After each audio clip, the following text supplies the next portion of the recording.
Callen Drayke was the quiet architect with a picture-perfect life. Verena Drayke was the glamorous influencer with a secret that could shatter everything. When a national TV show exposed Verena's hidden affair with a much younger man, their flawless marriage became a ticking time bomb. Days later, she was dead, and Callen had vanished without a trace.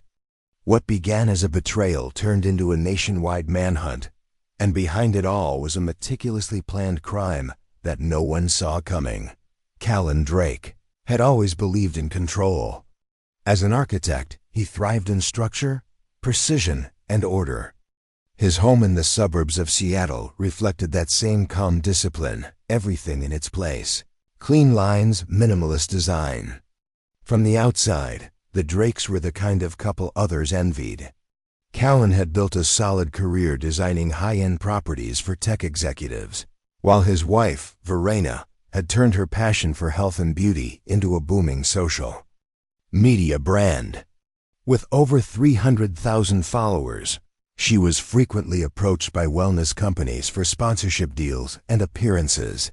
They lived in a modern, two-story house with big windows that let in natural light and revealed nothing about the shadows inside. Every Sunday, they posted couple selfies. Every holiday, a perfectly timed vlog would appear on Verena's channel. There were family dinners, surprise gifts, spontaneous getaways, at least according to Instagram. But what the world didn't see was that the couple barely spoke anymore. Callen often worked late. Verena often vanished for brand meetings or filming days. Their life was not a partnership, but a performance. Verena had become addicted to the attention her online life gave her. With her rising popularity came new people, new temptations.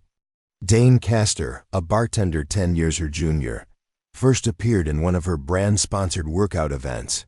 He was tall, lean, tattooed, and unpolished, everything Callen wasn't. At first, Verena insisted he was just helping with event logistics. Then, she claimed he was going to manage her new fitness podcast. But Callen had noticed the shift. Verena began dressing differently, checking her phone at odd hours and refusing to leave it unattended. She claimed she needed to keep up with trends and brand engagements. And Callen, tired from his own work, didn't argue. The cracks in their marriage grew wider.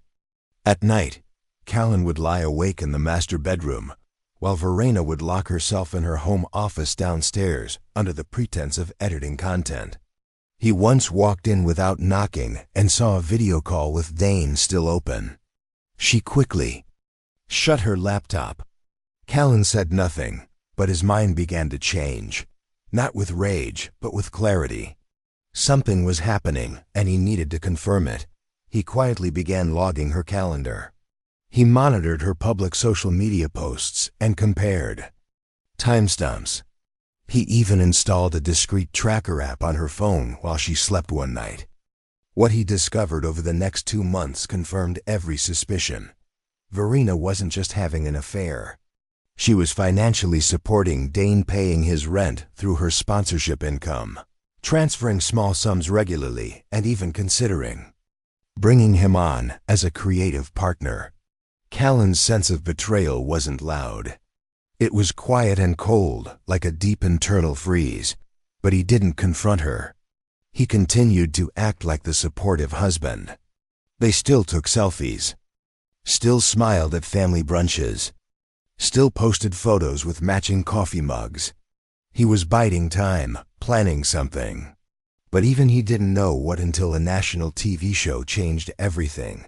One evening, while flipping channels in silence, Callen paused at a popular true crime series that aired reenactments based on anonymous tips.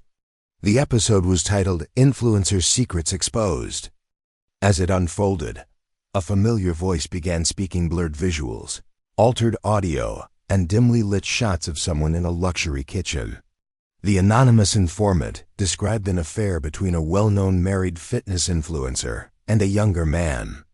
The clues weren't vague.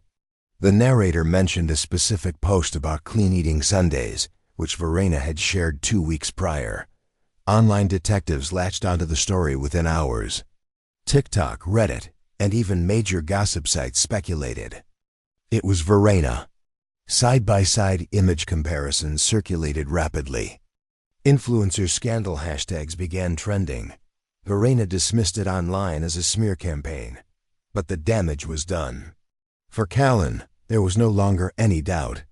The lie wasn't just private, it had gone public. The betrayal wasn't just emotional, it was televised. And something inside him shifted for good. The morning after the episode aired, the Drayke household was unusually silent. Verena had locked herself in the bathroom for nearly an hour, her phone glued to her hand. Outside, reporters hovered in unmarked vans, and camera lenses peeked from behind hedges. Neighbors whispered across fences. What had once been the envy of the block, a couple with wealth, beauty, and social media fame, was now the center of a scandal. Verena issued a statement on her Instagram story claiming she was the victim of online harassment and deepfake manipulation. But few believed her. Screenshots of her with Dane Castor surfaced rapidly, showing them entering his apartment late at night, embracing at private events, and even traveling together on a brand-sponsored retreat she told Callen was a wellness workshop. Verena deleted multiple posts. Her follower count dropped by the thousands. Sponsorships began to quietly withdraw. The empire she'd curated through glossy photos and filtered stories started to crumble. Callen, on the other hand, remained publicly silent. He continued going to work, kept to his routine, but there was a mechanical coldness about him now. His colleagues noticed a sharp change. He no longer made small talk. His designs grew darker, more rigid, and filled with harsh geometry. He began isolating himself, frequently reviewing security footage from his home office and watching replays of the TV show that had sparked the storm. He wasn't seeking confirmation anymore. He was gathering evidence. At night, he would sit in the dim living room scrolling through Verena's messages. Dane was bolder than expected. The messages weren't just intimate, they were mocking. In one text, Dane joked about living in the architect's palace and how blind husbands made the best roommates. Callen read it 10 times. Not out of pain, but calculation. He had stopped feeling anything. Verena began spending more time outside the house. She claimed she needed to rebuild her brand. She attended crisis management meetings, booked therapy appointments for optics, and reached out to PR firms. Callen knew it wasn't about guilt. It was about saving her image. One night, while she was out working late, he followed her. Her car led him to a downtown bar with a neon sign flickering above its door. Dane's bar. From across the street, Callen watched them through the large front window. Verena was laughing, leaning in close, touching Dane's arm. They looked comfortable, like a couple unbothered by consequence. Callen stood in the shadows for over an hour, unmoving. Then he walked back to his car, expressionless. Over the next few days, he stopped eating dinner with her. He worked late, into the night, supposedly on a big project. But his true focus shifted. He began preparing something unseen. He transferred cash into a secondary account, purchased a used burner phone, cleared old browser history, even bought a new firearm, legally claiming it was for home protection after the recent unwanted media attention. He went to a shooting range on the outskirts of the city and practiced alone. No one questioned it. Not the gun store owner, not the employees at the range, and certainly not Verena, who was now too distracted with her collapsing public image. On the 5th night after the TV episode aired, Callen received an alert on the tracker app. Verena had taken a detour from the gym to Dane's apartment again. He watched the blue dot pulse on his screen, each movement documented in real time. He stared at the screen until the battery ran low. Then he closed the app. The next morning, he walked through the house as though nothing had changed. He made coffee, folded a towel, and watched Verena record a sponsored skincare ad in the backyard. Her voice chirped in that familiar influencer tone, light, rehearsed, artificial. He looked at her through the glass doors. There was no emotion in his eyes, just a decision. The world had humiliated him. His wife had betrayed him. And now, her public persona was trying to pretend like nothing happened. But Callen wasn't pretending anymore. He was preparing.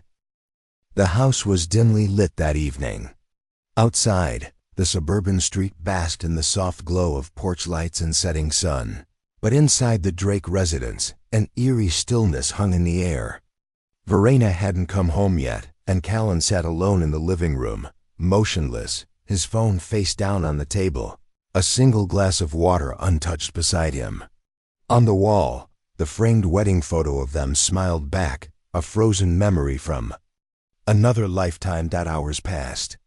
The hum of the refrigerator, the occasional creak of the wooden floors, and the faint buzz of the neighbor's television were the only sounds that dared to interrupt the silence.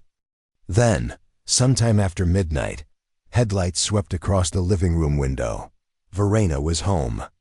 Her heels clicked lightly on the pavement, and the front door opened with a soft mechanical chirp as she entered the house. The security camera outside, positioned discreetly beneath the front gutter, caught her walking in. Its footage later would become a crucial part of the timeline. Inside, there were no signs of a struggle. No loud noises, no shouts, no smashed objects. Just 3 sharp cracks that rang out like firecrackers in the dead of night, muffled by insulation and walls. A neighbor's camera picked up the sound. Faintly 3 quick shots, then silence. The next morning, a concerned delivery driver approached the Drayke home. The package left at the door the day before remained untouched. The driver rang the bell once, no response. He knocked again, waited, then turned and walked away. Hours later, when Verena failed to show up for a scheduled livestream and her sponsors couldn't reach her, someone finally called the police for a welfare check. Officers arrived just before dusk. The door was locked from the inside, no signs of forced entry. Through the living room window, they could see Verena's motionless body on the floor, partially obscured by the couch. Her phone was shattered near her hand, the screen completely destroyed. 1 bullet had pierced her chest, another had entered her shoulder, and the final shot had struck the side of her head, an execution, not an accident. Forensics noted the calculated precision. The shooter had known what they were doing. There was no panic in the scene, no signs of rage or frenzy. Just cold efficiency. Upstairs, the master bedroom was untouched. The kitchen counters were clean. Even the dishes in the sink had been rinsed and stacked neatly. The only thing missing was Callen Drayke. A search of the property revealed that his clothes, laptop, and vehicle were gone. But no goodbye note was found. His phone had been left behind, wiped clean. Investigators recovered security footage from nearby homes, and 1 grainy image showed Callen's car leaving the neighborhood around 3:12 a.m. roughly 30 minutes after Verena's estimated time of death. The local news broke the story that night. Influencer murdered in home after scandal, the headline read. Social media erupted again, this time with theories and shock. Just days ago, Verena had posted about healing and moving forward. Now she was gone. A woman once known for her vibrant personality and perfect smile had been silenced in her own living room. Castor was brought in for questioning immediately. He admitted to the affair but denied involvement. His alibi was verified. He had been in police custody that night due to a bar fight downtown. He had bruises and a citation to prove it. The police ruled him out quickly. Though he remained under public scrutiny, detectives now turned all their attention toward Callen. A man who had once been quiet, composed, and invisible to the online world had vanished without a trace. But he didn't take his confession with him. Instead, he left behind something else, an exact architectural sketch of the house's floor plan, marked with 3 small X's in red, each one matching the bullet wounds in Verena's body. It wasn't just a murder. It was a message. And Callen Drayke had disappeared into the wind. The manhunt for Callen Drayke intensified within days of the murder. His name and photo circulated across state lines, featured on national news networks, and plastered on highway billboards. He had no prior criminal history, no known mental health issues, and no financial debt. By all accounts, he had simply vanished after methodically executing his wife. Authorities were left chasing shadows. Detective Lisa Murren, an experienced investigator known for her relentless focus, took over the case. She started by digging into Callen's recent activities, bank records, credit card transactions, and location data. At first, everything looked clean. His accounts had been inactive since the night of Verena's death. But a deeper inspection revealed subtle signs of premeditation. Weeks before the murder, Callen had made several small cash withdrawals from multiple banks, always under $1,000 to avoid suspicion. He'd bought a prepaid burner phone at a gas station in Tacoma and used it only once to search directions to a remote lake 3 hours east of Seattle. Detective Murren obtained surveillance footage from several gas stations along the route. In each one, Callen could be seen wearing a baseball cap, sunglasses, and gloves, even at night. His appearance was carefully disguised, and his trail was fragmented. His car, a black sedan, was picked up on traffic cams heading east, then disappeared entirely. No sightings, no alerts. Just absence. 4 days later, hikers discovered the abandoned vehicle at the edge of a lake in a wooded area known as Shale Cove. The doors were unlocked. Inside was a single sheet of paper, placed deliberately on the passenger seat. It was a written confession, concise and emotionless. In it, Callen admitted to killing Verena after discovering the affair. He described her betrayal not as an emotional wound, but as a systemic collapse of their marriage, as though he were analyzing a building's structural failure. He made no mention of remorse, only resolution. He ended the note with one chilling sentence: "Order has been restored." Dive teams searched the lake for days, expecting to find his body. The water was deep and murky, with low visibility and a rocky bottom. But after extensive sweeps, nothing turned up, no body. No clothes, no personal items. Dogs picked up a scent trail along a forest path leading away from the lake, but it ended abruptly near a road, suggesting a vehicle may have picked him up. The idea of suicide started to look like a ruse. Detective Murren began piecing together an alternate theory. She believed Callen hadn't snapped in the heat of emotion. He'd planned this escape for weeks, maybe months. His knowledge of geography, architecture, and surveillance systems gave him an edge.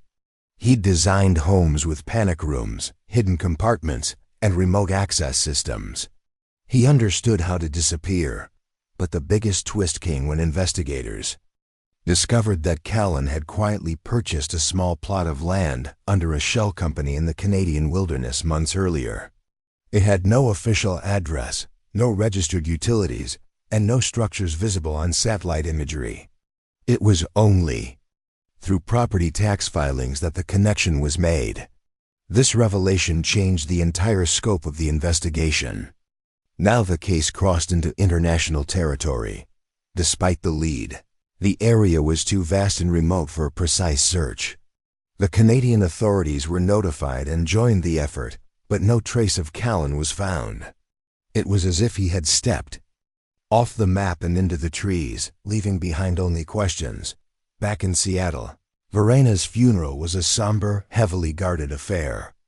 Only a small group of family and friends attended. Dane Castor was not invited.